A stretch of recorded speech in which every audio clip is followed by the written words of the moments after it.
I was just in a high school last week that had had numerous principals in a short period of time. Every year, in less than a year, they had a new principal.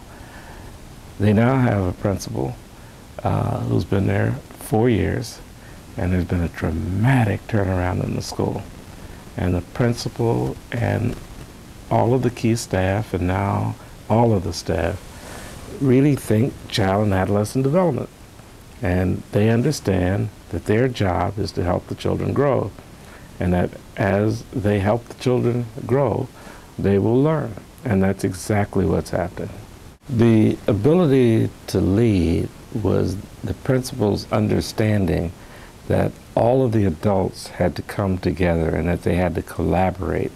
They had to figure out the needs of the children, the needs of the staff, the needs of the parents, and they all had to figure out a way to address those needs together.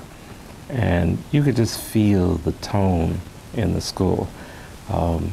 They knew, and she knew, that you had to have a feeling that everybody belonged, and everybody had a task and a job, and really their job was to get along and work together so that they could support the needs of the children.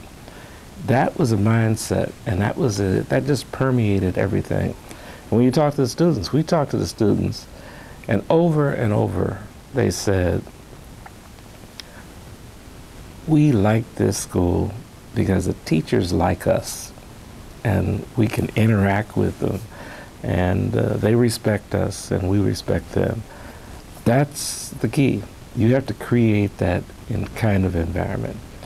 I must say that a number of years ago, when I went to visit Denmark, because I heard that the Denmark school system, the entire system, was like our school development program, I visited a Danish exchange student in an American school, and then later went to his American classmates in the school and interviewed them.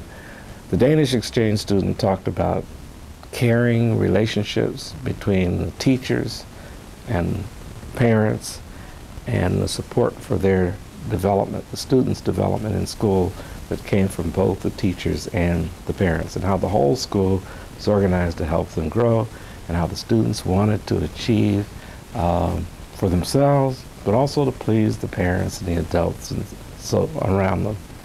And it was organized so that a teacher stayed with students, and they brought other teachers in for the subject areas. But this whole focus on development,